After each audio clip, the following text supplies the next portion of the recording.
Hello students, आज की class में हम बात करेंगे कांस्टेंट टेम्परेचर प्रोसेस के बारे में। ओके, प्रीवियसली हमने कांस्टेंट वॉल्यूम कांस्टेंट प्रेशर को डिस्कस कर लिया है। आज हम बात करेंगे उसी सीरीज में कांस्टेंट टेम्परेचर प्रोसेस के बारे में कि प्रोसेस होगी लेकिन टेम्परेचर क्या बना रहेगा, कांस्टेंट। ओके, स्टार्ट करते हैं। सबसे पहले एक सिस्टम कंसिडर करेंगे और उसमें देखेंगे कि हम टेम्परेचर कैसे कांस्टेंट रख सकते हैं।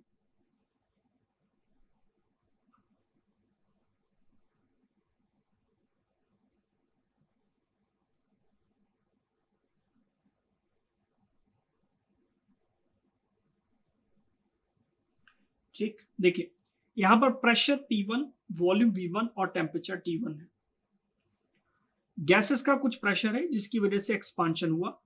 एक्सपांशन होने के बाद आप देख रहे हैं वॉल्यूम तो चेंज हो जाएगा सेकंड कंडीशन में।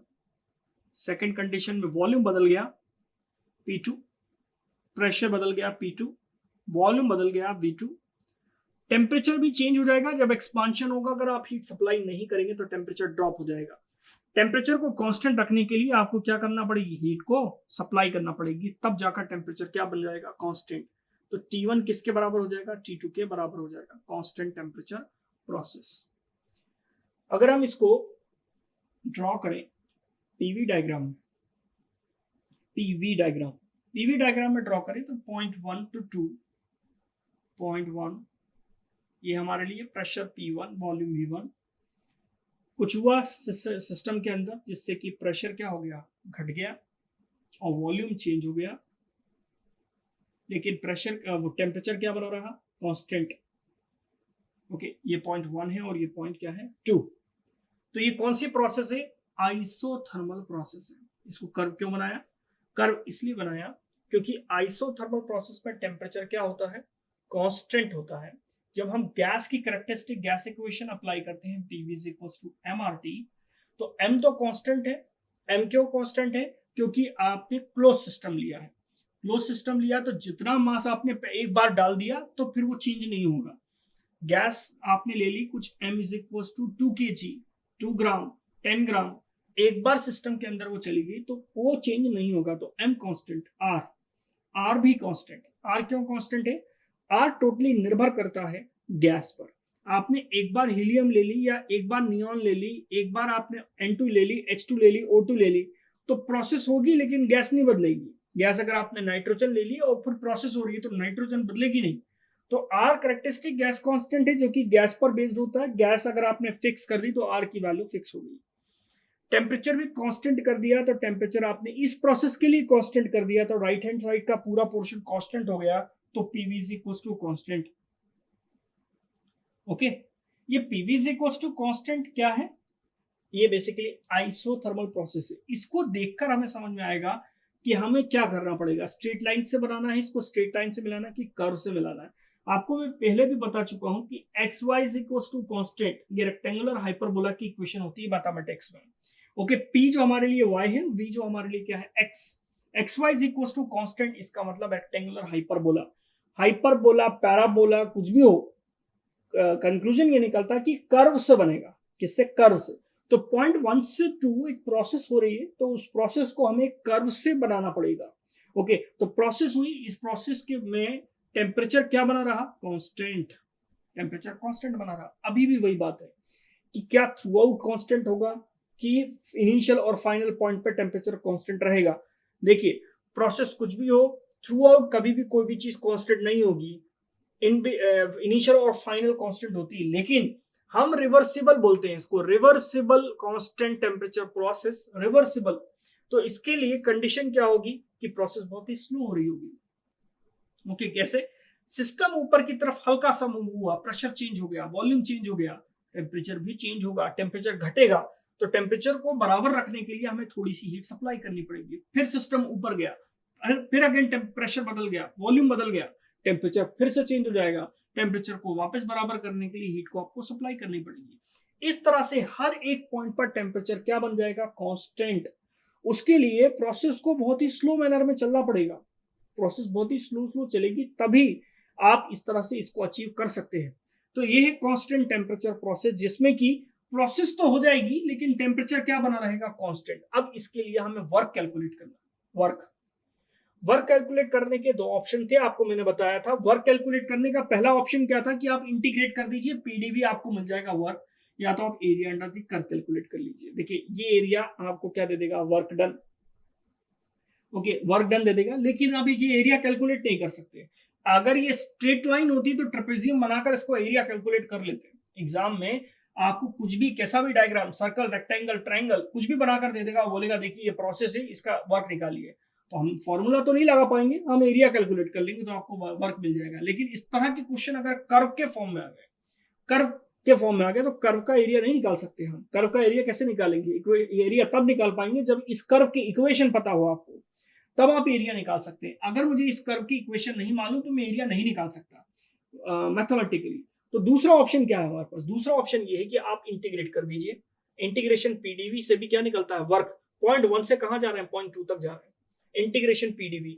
और यहां पर इक्वेशन क्या लग रही है, PV is equal to constant या temperature is equal to constant. Clear? इसकी हेल्प से हम क्या करें, वर्क निकालें। किसके लिए? आइसोथर्मल प्रोसेस के लिए। प्रेशर को हम रिप्लेस कर दें, प्रेशर को रिप्लेस करके क्या लिख सकते हैं, constant divided by volume. Okay, लिख सकते हैं constant divided by volume DV 1 to 2। Constant integration से बाहर आ सकता है, integration 1 to 2 1 by v dv। Integration 1 by x dx क्या होता है? इंटीग्रेशन 1 by x dx होता है log x। क्या होता है? log x। ओके, तो c इसका इंटीग्रेशन क्या होगा, log v अपर लिमिट और लोअर लिमिट। लॉग की जगह ln क्यों लिख रहा हूं मैं, लॉग LOG की जगह मैं ln लिख रहा हूं। क्यों? क्योंकि कैलकुलेटर जो आप यूज करते हैं, साइंटिफिक कैलकुलेटर, उसमें दो लॉग होते हैं, एक log बेस e और एक log बेस 10। ओके, तो आप कंफ्यूज ना हो कि कौन सा लॉग यूज करना है, इसलिए मैंने लॉग को ln लिखा है। ln वाला लॉग यूज करिएगा। ln v upper limit lower limit, c upper limit minus lower limit, v2 minus v1, v2 minus v1।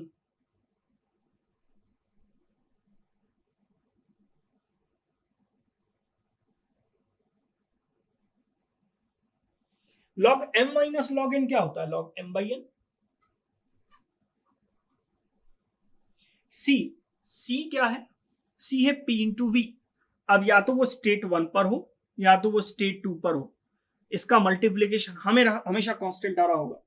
मतलब क्या है, क्वेश्चन में आपको प्रेशर दे देगा 100 बार, वॉल्यूम दे देगा 2 मीटर क्यूब, मल्टीप्लाई करेंगे जो वैल्यू आएगी वही स्टेट 2 पर आएगी मल्टीप्लाई करने के बाद। इसका मतलब होता है कांस्टेंट। ओके, तो सी को आप क्या रख सकते हैं, सी को आप रख सकते हैं P1 V1 ln V2 by V1। सी को आप क्या रख सकते हैं, P2 V2 ln V2 by V1। सी को आप क्या रख सकते हैं, पीवी रख सकते हैं, और या फिर पीवी को आप क्या रख सकते हैं, पीवी को आप रख सकते हैं MRT। आप रख सकते हैं MRT ln V2 by V1। तो ये जो सारे फॉर्मूले आपको मैंने लिखकर बताए, ये सारे के सारे फॉर्मूले किसके हैं, कांस्टेंट टेम्परेचर प्रोसेस के हैं। P1 V1 ln V2 by V1, P2 V2 ln V2 by V1, MRT ln V2 by V1। अब कभी कभी वर्क पॉजिटिव आ जाता है, कभी कभी वर्क निगेटिव आ जाता है, कभी कभी वर्क पॉजिटिव आ जाता है, कभी कभी वर्क निगेटिव आ जाता है। हीट में और वर्क में ये साइन कन्वेंशन भी हमें पता होना चाहिए। जब हम वर्क ऑन द सिस्टम करते हैं तो नेगेटिव आता है, बाय द सिस्टम होता है तो पॉजिटिव आता है। सिंपल सा कंसेप्ट है इसमें। अगर आप सिस्टम के ऊपर काम कर रहे हैं, सिस्टम को कंप्रेस कर रहे हैं, तो आप वर्क कर रहे हैं, मतलब एनर्जी खर्च हो रही है, आपकी जेब से पैसा जा रहा है, तो वर्क जो होगा वो नेगेटिव होगा। अगर सिस्टम के अंदर कुछ ऐसा हो रहा है कि आपको वर्क मिल रहा है, तो वो वर्क क्या कहलाएगा, पॉजिटिव। हीट की बात करें, हीट अगर सप्लाई हो रही है, सिस्टम के अंदर जा रही है, तो पॉजिटिव होगा। हीट अगर बाहर निकल रही है तो क्या होगा, नेगेटिव होगा। तो ये अगर पॉजिटिव आ रहा है मतलब एक्सपांशन हो रहा है, अगर ये नेगेटिव आ रहा है तो क्या हो रहा है, कंप्रेशन हो रहा है। अभी क्या हो रहा है, एक्सपांशन। एक्सपांशन होगा तो वर्क मिलेगा हमें, तो पॉजिटिव आएगा। अगर कंप्रेशन उल्टा कर दूं, 2 से 1 जाने लगा मैं, और यही प्रोसेस फॉलो कर रहा हूं कांस्टेंट टेम्परेचर, तो वो क्या होगा, वर्क नेगेटिव आएगा। नेगेटिव का मतलब ऑन द सिस्टम। ओके, तो बाय द सिस्टम और ऑन द सिस्टम आप याद रखिए, work work by the system और on the system, by the system, by the system और on the system, by the system क्या होगा, पॉजिटिव, और ऑन द सिस्टम क्या होगा, नेगेटिव। ओके, अगर कैलकुलेट करने के बाद पॉजिटिव आ रहा है तो हम बोलेंगे वर्क बाय द सिस्टम हो रहा है, कैलकुलेट करने पर वर्क नेगेटिव आ रहा है तो बोलेंगे ऑन द सिस्टम हो रहा है। तो ये है वर्क का फॉर्मूला। अभी देखिए फर्स्ट लॉ ऑफ थर्मोडायनेमिक्स क्या बोलता है, फर्स्ट लॉ ऑफ थर्मोडायनेमिक्स बोलता है dq is equal to du plus dw, ये बोलता है फर्स्ट लॉ ऑफ थर्मोडायनेमिक्स। ध्यान समझिएगा, बहुत ही इंटरेस्टिंग है thermodynamics. First law of thermodynamics बोलता है dq is equal to du plus dw, dw हम कैलकुलेट कर चुके हैं। अगर आपसे वर्क कैलकुलेट करने के लिए कहा जाएगा तो आप इनमें से कोई सा भी फॉर्मूला लगा देंगे अकॉर्डिंग टू दी वैल्यूज, जो वैल्यूज आपको गिवन होंगी। बात करते हैं इंटरनल एनर्जी की। आपने जूल्स लॉ पढ़ रखा है, जूल्स लॉ में क्या बोला था, internal energy is a function of temperature only. अगर टेम्परेचर बदलेगा तभी क्या होगा, तभी इंटरनल एनर्जी में चेंज आएगा। बहुत सिंपल सा फंडा है, बहुत बिल्कुल, कोई भी इसमें कोई भी चीज कॉम्प्लिकेटेड नहीं है। आपने हीट ट्रांसफर करी, हीट आपने ट्रांसफर की, हीट ट्रांसफर की तो कंसेप्चुअली क्या होना चाहिए, जैसे ही हीट सिस्टम के अंदर जाएगी टेम्परेचर बढ़ जाएगा। फिर आप ये सोचेंगे कि अच्छा टेम्परेचर बढ़ रहा है तो हम कोशिश करेंगे कि जितनी हीट आप देंगे वो पूरी की पूरी किस में चली जाए, वर्क में चली जाए, बाहर चली जाए, कुछ भी अंदर स्टोर ना हो। अगर अंदर स्टोर नहीं होगा तो टेम्परेचर नहीं बढ़ेगा।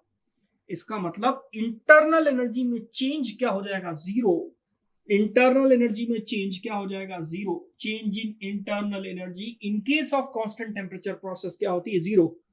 ये कंसेप्चुअली भी राइट है क्योंकि जूल्स लॉ हम पढ़ चुके हैं और जूल्स लॉ में उसने बोला था कि internal energy is a function of temperature only.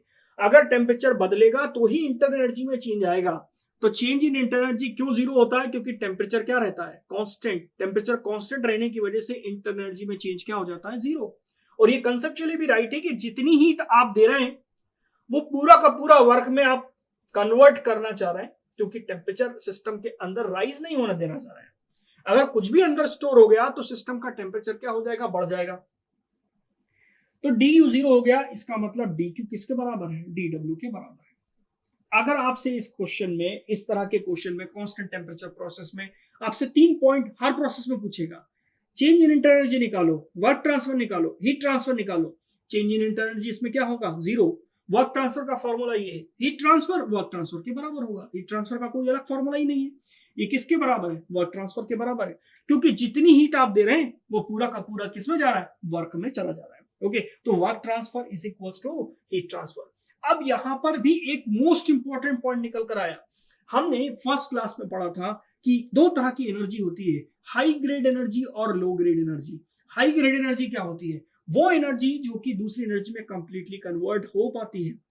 Low grade energy क्या होती है, वो एनर्जी जो कि दूसरी एनर्जी में कंप्लीटली कन्वर्ट नहीं हो पाती। आप देखिए कि एकमात्र एक ऐसी प्रोसेस है आइसोथर्मल प्रोसेस जिसमें कि लो ग्रेड एनर्जी और हाई ग्रेड एनर्जी आपस में बराबर होती है।